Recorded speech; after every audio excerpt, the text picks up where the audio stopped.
시간 박물관이라는 책에 보면요, 인류의 발전은 시간의 발견에 있다라고 하는 말이 있습니다.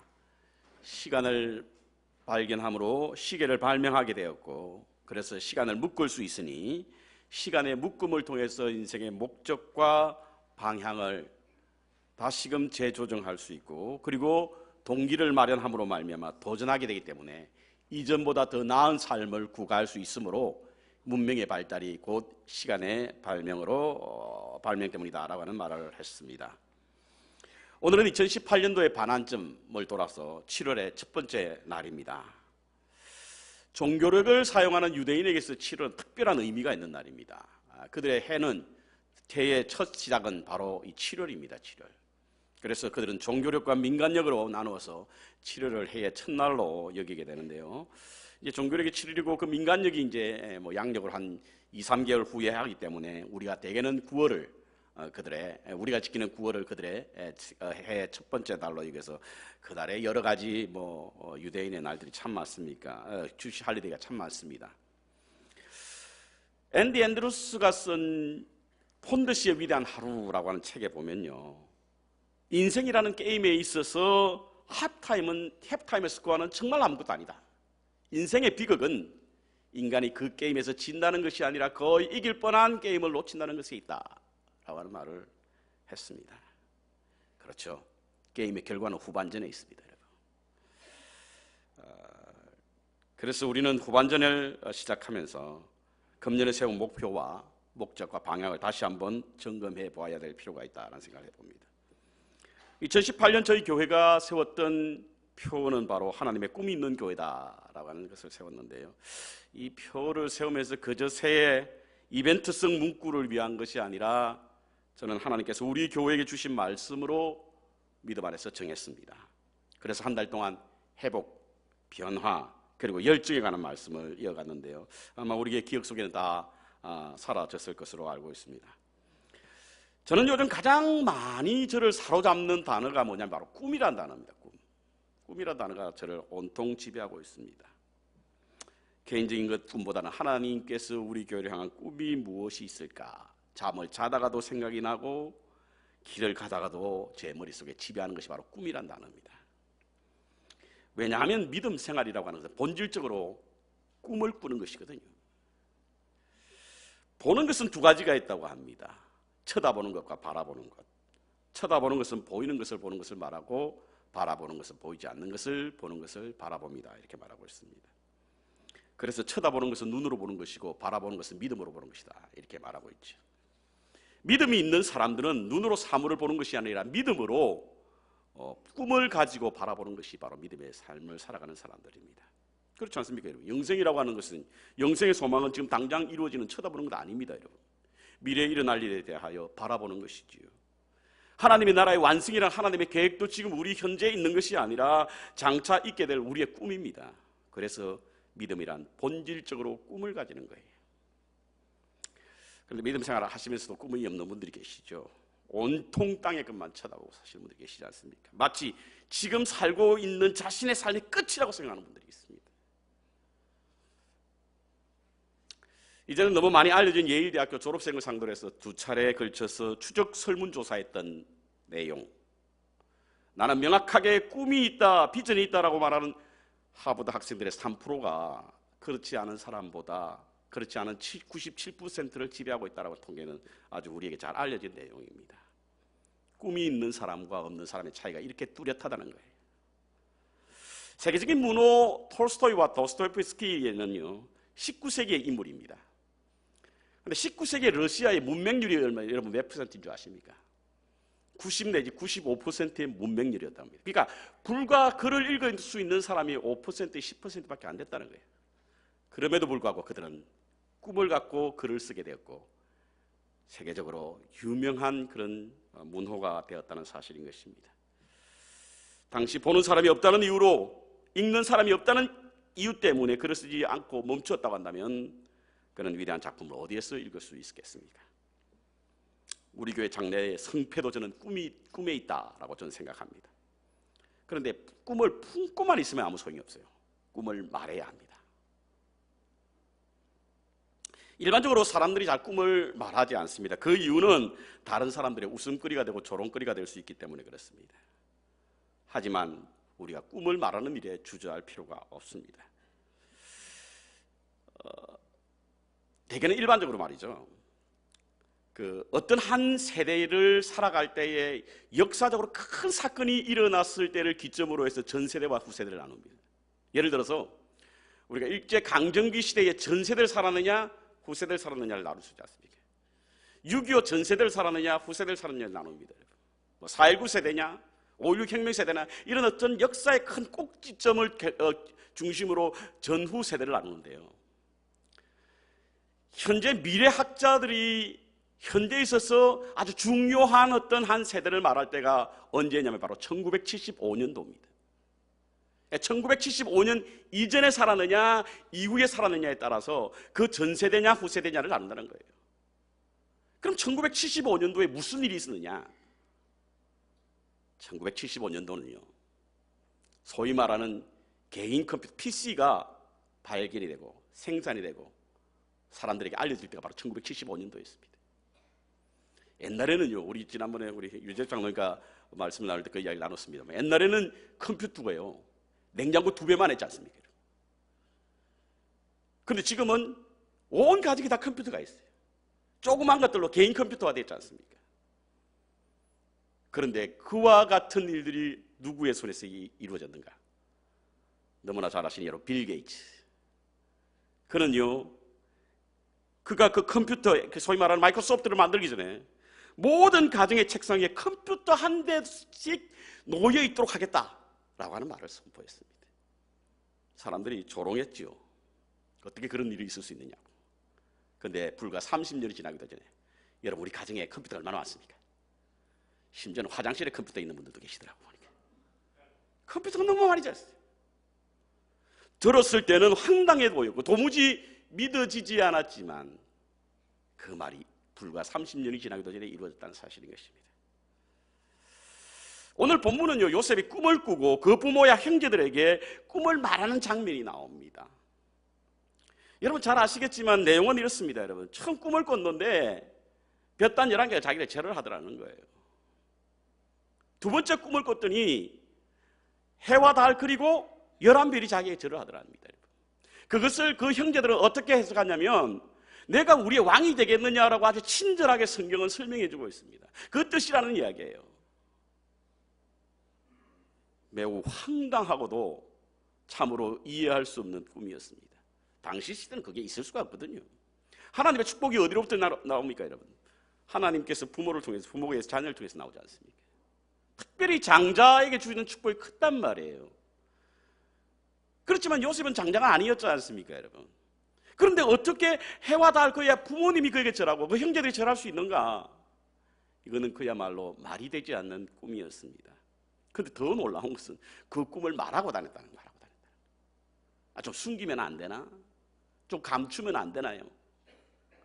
그 꿈을 말함으로 말미암아 요셉이 당한 수모와 아픔과 그리고 고난이 얼마나 많았습니까?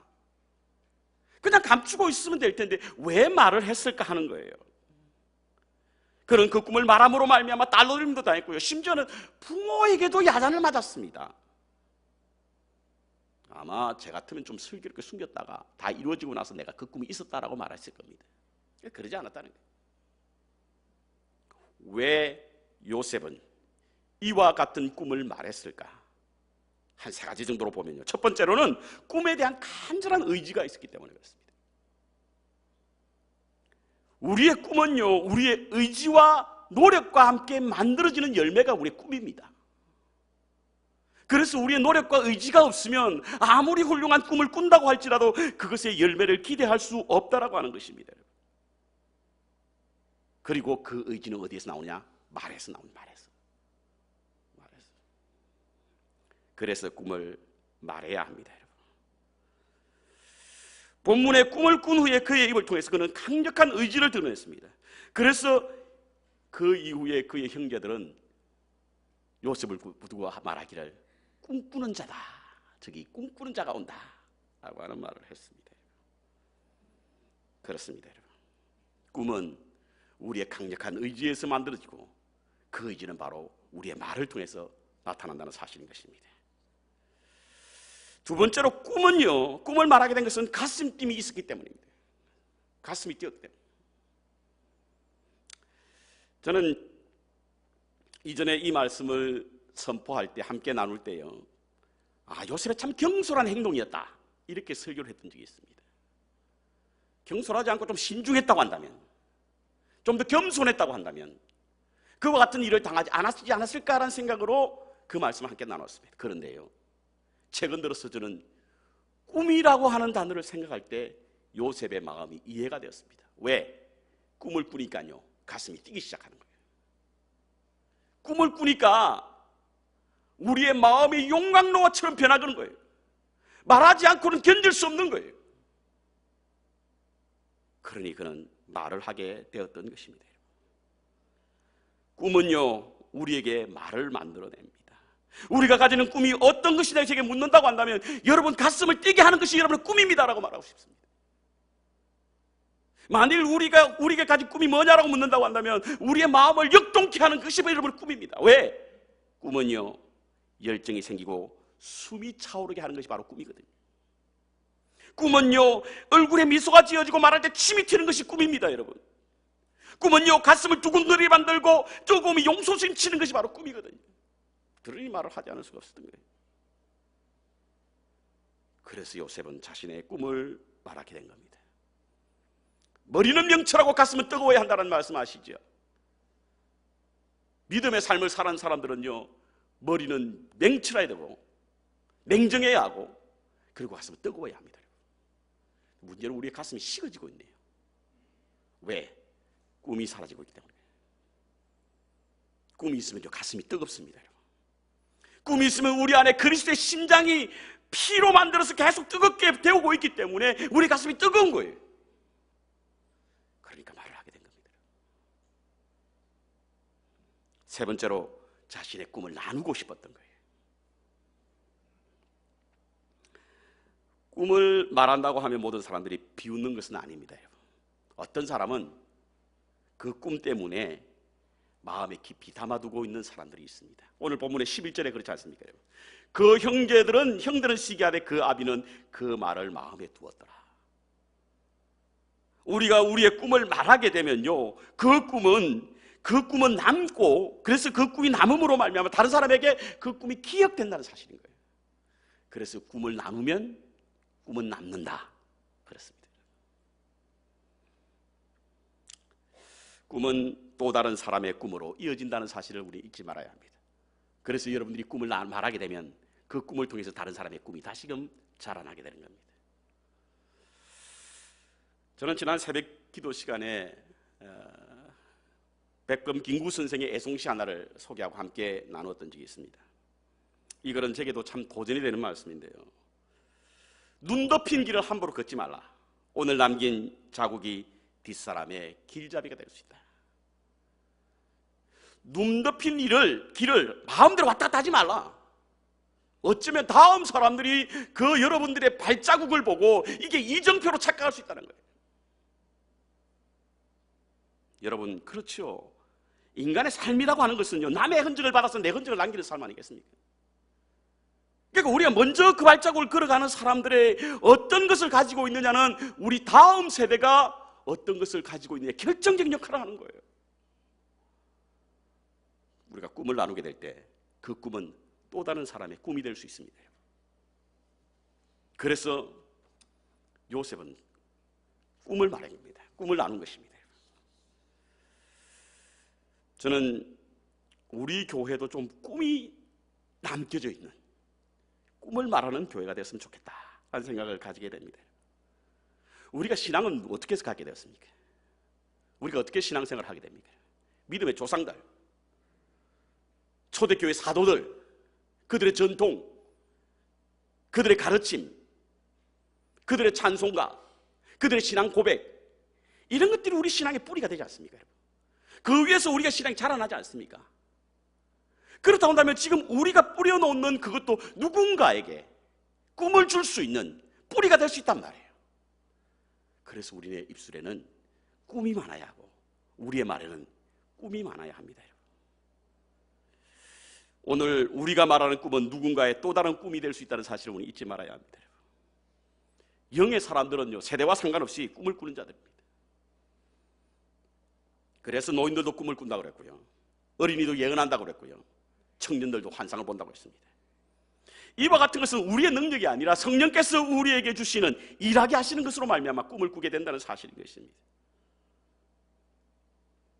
이민 1세대인 우리들은요, 우리가 이곳에 온 이유는 바로 우리의 다음 세대가 미국의 메인스트림에 들어갈 수 있도록 브릿지 역할을 한다고 저는 봅니다.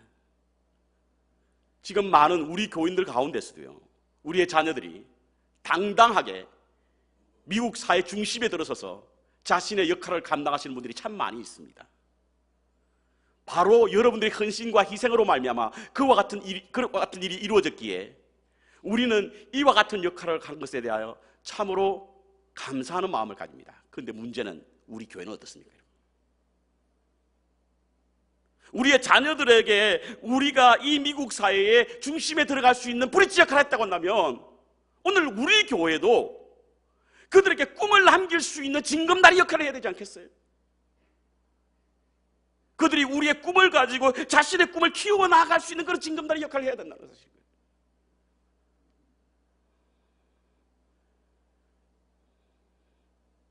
다음 세대는 또 다른 꿈을 꾸게, 우리의 꿈을 통해서 다음 세대는 또 다른 꿈을 꾼다라고 하는 사실을 잊지 마시기 바랍니다. 그렇다고 하면 꿈을 말하는 것에 대한 유익이 어디에 있을까? 첫 번째로, 꿈은요, 제기되는 모든 문제의 해결점입니다. 문제를 극복할 수 있는 것이 바로 꿈입니다. 요셉은 얼마나 많은 문제를 안고 그의 사고를 지배하는 것이 얼마나 많았겠습니까? 하나님이 왜 내게 꿈을 주셨을까? 그리고 왜 꿈이 이토록 많은 고통을 갖게 했을까? 왜 애굽 땅에 가서 살게 했을까? 지하 감옥에 들어가게 했을까? 오해를 사서 사람들로부터 핍박을 받게 되었을까? 그는 그 스스로에게 제기되는 여러 가지 많은 문제들을 안고 살았을 것입니다. 그런데 그 문제를 해결한 것이 뭐냐? 꿈이란 거예요. 하나님이 꿈을 이루시기 위하여 이와 같은 일을 했다. 이게 정답입니다. 저는 오늘 우리 만백성교회 부임하고 난 후에 4년이 지나고 5년째 들어가는 첫 번째 날입니다. 어떤 분들은 그것밖에 안 됐냐라고 묻는 분도 계신데요,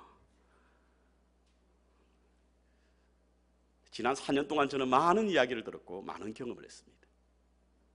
어떤 곳에 문제가 있으면 찾아서 그 문제를 해결하려고 했습니다. 그리고 제게 있는 문제는 어떻게든 해결하려고 노력했습니다. 최근 와서 그 문제는 문제의 본질이 있는 것이 아니라 결국에는 꿈이 없어 그렇구나. 성도들에게 꿈을 제시하지 못하니까 여러 가지 많은 일들로 인해서 우리 여러 가지 일들이 우리의 마음을 힘들게 하는구나. 꿈을 제시하자. 꿈을 제시하자. 제가 실제로 실험을 했어요. 실험을. 어떤 실험을 했냐면, 어떤 교인이 제게 찾아왔습니다. 여러 가지 많은 이야기를 하면서 교회에 이제 이야기를 하시더라고. 한참을 듣고, 옛날에는 제가 귀가 솔깃하고, 정말 그래요? 제가 또 귀가 좀 얇거든요. 들으면 다 그런 줄 압니다. 여기서는 저런 줄 알고 저기서는 저런 줄 아는데. 근데 요즘은 제가 꿈이라고 하는 단어를 묵상하게 되니까요, 그게 변하는 거예요. 그래서 다 듣고 나서는 그분에게 제가 이와 같은 말씀했습니다. 성도님, 저는 이와 같은 꿈이 있습니다. 그러면서 그 꿈을 같이 함께 나눴습니다. 그러고 나니까 그분의 대화의 내용이 달라지는 거예요. 문제 해결은 우리에게 꿈이 있습니다. 여러분. 꿈이 있습니다. 꿈을 말하게 되면 그 문제가 해결될 수 있다는 사실인 것입니다. 그래서 저는 그분에게 청사진을 제시했습니다. 그리고 마지막으로 제가 그분에게 하신 말씀은 바로 잘 될 것입니다. 잘 될 것입니다. 잘 될 것입니다. 어두운 얼굴로 들어왔다가 밝은 얼굴로 사무실을 나갔습니다. 그렇습니다. 꿈이 문제의 해결점입니다. 두 번째로, 꿈은 과거의 망령을 벗어나게 만듭니다. 미래를 설계하는 데 가장 큰 걸림돌은 뭐냐? 그건 과거의 집착과 현재 만족이에요. 오늘 만약에 요셉이 과거의 그와 같은 고통에 집착하였다고 한다면, 그래서 그 원수와 같은 형제들을 미워한 채로 과거에 매여 살았다고 한다면 그는 하나님의 꿈을 이룬 자로 살 수 없을 겁니다. 그것을 잃어버렸다는 거예요. 그것이 어디에서 나타나죠? 그의 아들 이름 므낫세라고 하는 이름을 통해서 알 수 있습니다. 내가 아버지의 집을 다 잊어버렸다. 아버지 집에서 일어났던 많은 고통을 잊게 하셨다.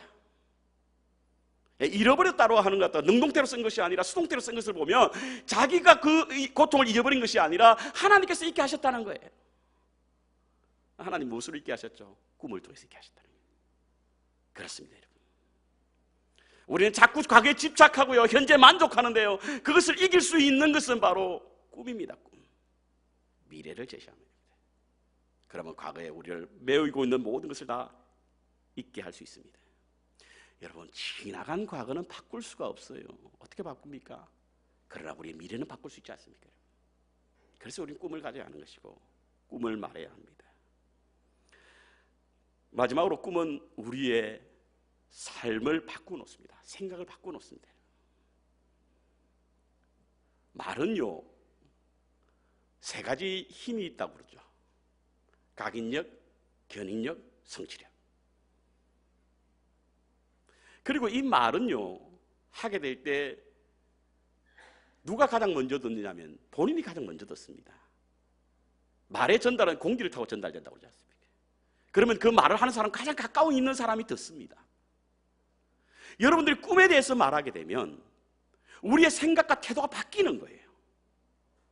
그러니까 삶이 바뀌지 않습니까, 여러분? 저는 여러 가지 일들로 힘들어 하시는 분들 보고요, 간혹은 하나님, 저분들의 꿈을 주시옵소서. 그럼 생각이 바뀔 텐데. 저분들에게 꿈을 주십시오. 그럼 삶이 바뀔 텐데. 그렇습니다, 여러분. 반복되는 말은 전염이 되고요, 전염은 유행이 되고요, 유행은 문화가 되고요, 문화는 전통이 됩니다. 우리의 반복되는 말이 자꾸 긍정적으로 바뀌게 되면 이 긍정적인 말이 유행이 돼요. 그것이 우리 교회 문화가 됩니다. 나중에 그것이 우리 교회 전통이 돼요. 여러분, 우리 마백성교회가 꿈이 있는 교회로서의 전통이 있기를 바랍니다, 여러분. 그것을 원하지 않습니까? 그렇다고 한다면 우리는 자꾸 꿈을 말해야 하고, 꿈을 말하게 될 때 그것이 우리의 유행처럼 번지게 되고, 그것이 우리에게 문화가 되고 전통이 된다는 사실인 것입니다. 그래서 꿈을 말하면 교회는 변화됩니다. 우리의 생각은 변화됩니다. 우리의 삶은 변화됩니다. 꿈이라는 것은 창조성이 있고요, 긍정적인 사고를 갖게 되고요, 생산성을 가지기 때문에 그렇습니다. 이와 같은 이유로 저는 두 가지 기도 제목이 있습니다. 첫 번째로는 하나님, 우리 교회를 향한 하나님의 꿈을 주십시오. 제게 주신 하나님의 꿈이 있습니다. 그러나 그 꿈만 가지고는 제가 확신이 없기에 좀 더 집중하여 기도 중에 있습니다. 하나님, 우리 교회를 향한 꿈이 무엇입니까? 어떤 것이 하나님의 꿈입니까? 그래서 저는 꿈 공모전을 좀 가지려고 해요. 꿈 공모전. 여러분, 우리 교회에 기도만 하는 분들이 많지 않습니까? 여러분, 기도하시다가 우리 교회에 대한 꿈이 생각나시거든 제게 적어서 주시기도 하시고, 제 SNS를 통해서 주시기도 하시고, 사무실에 주시기도 하시기 바랍니다. 그래서 우리가 함께 하나님의 꿈을 세워나갈 수 있는 그런 은혜의 시간을 갖기를 원합니다. 두 번째로는 꿈을 말하는 자라는 삶을 세워주옵소서. 꿈을 말하는 사람. 꿈을 말하는 사람. 꿈이 없는 백성은 망한다라고 하는 말씀. 우리 교회가 꿈이 없으면 망합니다, 여러분. 우리 세대로 끝이 날 겁니다. 꿈이 없으면 우리 교회는 점점 더 쇠퇴해질 것이고, 이제는 우리의 미래를 볼 수가 없어요. 그래서 우리 교회는 무엇보다도 꿈이 많은 사람들이 모여야 합니다. 소돔과 고모라 성이 어인 10명 때문에 없어서 망했습니다. 이것을 꿈으로 해석해보면 우리 교회가 꿈이 있는 사람 10명만 있으면 망하지 않습니다, 여러분. 저는 그래서 우리 교회가 꿈이 있는 사람들로 채워지고, 꿈이 있는 사람들로 세워지고, 꿈이 있는 사람들로 함께 교회 미래를 논의하기를 원합니다. 이런 말씀을 드리면 또 목사가 금년에 직분자 세우려고 저러나, 그런 얇은 생각 하지 마시기 바랍니다. 직분과 상관없습니다. 성별과 상관없습니다. 연령과 상관없어요. 그저 창조적인 생각으로 하나님의 꿈을 위하여 기도하고 그 꿈을 말하는 자, 이것이 함께 모여서 하나님의 꿈꾸는 교회, 그런 교회가 되기를 바랍니다. 에베소서 2장 13절에 보면요, 하나님은 당신의 기쁘신 뜻을 위하여 우리에게 꿈을 주셨다라고 말합니다. 소원을 주셨다고 말합니다. 그러므로 우리의 삶은 하나님의 꿈입니다, 여러분. 비록 우리들이 생활에 지쳐 꿈을 잃고 산다고 할지라도 하나님은 여전히 꿈을 접지 않습니다. 이는 하나님께서 우리 각자를 위하여 지금도 꿈을 꾸고 계신다는 사실인 것입니다. 그러므로 잘 산다라고 하는 것은 꿈이 있는 것입니다. 우리는 지난 6개월을 돌아볼 수 있는 시간을 갖기를 원합니다. 여러분 입에서 얼마나 꿈을 많이 말했습니까? 지난 6개월 동안 우리가 입술을 통해서 얼마나 하나님의 꿈이 많이 선포되었습니까? 저 자신도 이 말씀을 준비하면서 매우 부끄러운 마음으로 여러분과 함께 생각하기를 원합니다. 요즘 제가 죄송합니다만 골프에 재미가 있어가지고 골프에 좀 신경 썼더니 어제 책을 읽는데 관계의 영성을 읽다 보니까 그게 그런 말이더라고요. 골프를 말하는 것보다 꿈을 말하는 시간을 많이 가져라. 꿈을 가지는 시간이 많아야 됩니다. 여러분. 꿈을 말하는 시간이 많아야 합니다. 교회는 하나님이 꿈꾸시는 미래의 맛복입니다. 여러분.